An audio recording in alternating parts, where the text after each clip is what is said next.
capitale mexicaine, est verrouillé par la citadelle de Puebla. Sous les ordres du général de Lorentz, puis du général Forêt, le corps expéditionnaire français assiège la citadelle tenue par les troupes de Juárez. 2 bataillons de la Légion étrangère, commandés par le colonel Jean Agro, viennent de débarquer au Mexique. Leur mission est d'assurer, entre Chiquihuite et Terreria, la sécurité de la seule piste praticable au convoi militaire qui se rende à Puebla. Le secteur est appelé les Terres chaudes. La guérilla mexicaine y est très active. Le climat est malsain et les maladies causent des ravages.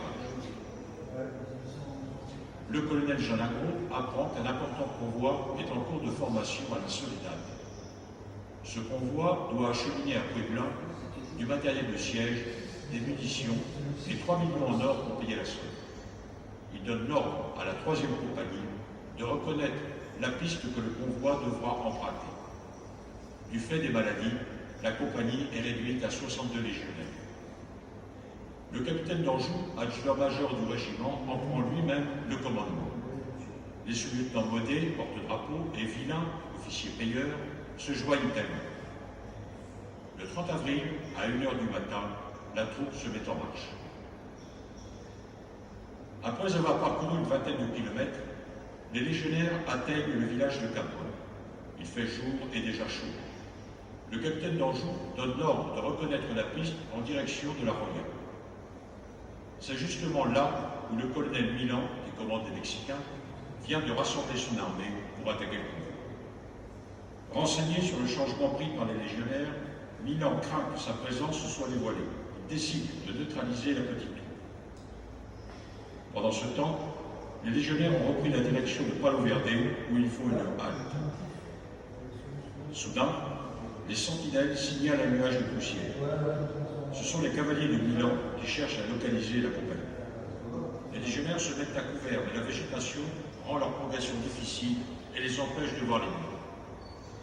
D'Anjou donne l'ordre de redescendre sur la piste et de se diriger sur Cameroun.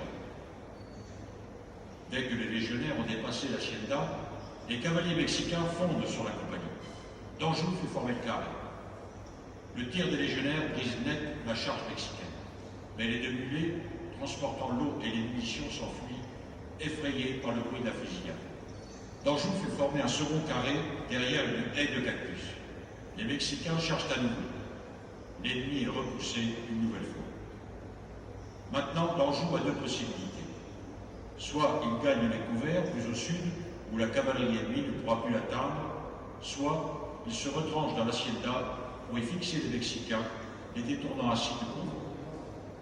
Sa mission est de protéger. Alors, sans hésiter, lui et ses hommes se retranchent dans l'hacienda. Les légionnaires prennent rapidement position et barricadent les 2 grandes portes, tandis que des Mexicains investissent une partie du bâtiment principal. L'ennemi est supérieur en nombre et la perte des 2 mulets, avec l'eau et les munitions, rend la situation critique. Mais d'Anjou est raisonnablement confiant. Il sait que les cavaliers mexicains n'ont pas l'expérience du combat d'infanterie comme l'ont ses légionnaires. Sommés de se rendre, les légionnaires jurent de lutter jusqu'à la mort. Milan lance ses troupes à l'assaut. Un furieux combat s'engage. On s'entretue presque à bout portant. Les légionnaires tiennent bon, mais l'ennemi progresse dans le bâtiment principal. Alors qu'il va d'un poste à l'autre encourager ses hommes, le capitaine d'Anjou est tué. Le sous-lieutenant Villain prend le commandement. Le combat ne baisse pas d'intensité et la soif se fait cruellement sentir. Une sonnette clairon et un roulement de tambour se font alors entendre.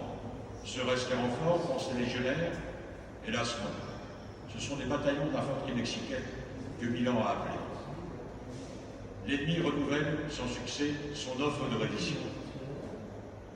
Les Mexicains sont maintenant maîtres de tout le bâtiment, à partir duquel ils tirent directement sur le défenseur. Villain est tué, et c'est Modé qui prend le commandement. L'ennemi perce une brèche dans le mur est du corral et ouvre un feu plongeant dans le dos des défenseurs. Les légionnaires résistent. Les assaillants décident alors de les enfumer en allumant un feu de paille, augmentant ainsi la souffrance des défenseurs. Ils ne sont plus qu'une vingtaine, dispersés dans la cour, blessés pour la plupart et souffrant d'un soif. Les munitions se font rares et les légionnaires ne tirent plus qu'à coup sûr. Pendant un court répit pour les légionnaires, le colonel Milan, excédé par leur résistance, exhorte ses troupes à en venir à bout. Galvanisés par les paroles de leur chef, les Mexicains se ruent à l'assaut. Les légionnaires sont submergés. Retranchés dans un hangar, ils ne sont plus que 5 autour du sous-lieutenant Baudet. Sur l'ordre de Baudet, les survivants foncent sur l'ennemi en tirant leurs dernières cartouches. Encerclés, les derniers légionnaires, encore debout, gardent leurs baïonnettes pointées vers l'ennemi. C'est la fin. Les sauvant d'un massacre certain, un officier mexicain s'approche et leur dit « Rendez-vous !» Le caporal répond « Nous nous rendrons que si vous nous laissez nos armes et si vous soignez nos blessés. On ne refuse rien à des hommes comme vous, lui répond en français l'officier.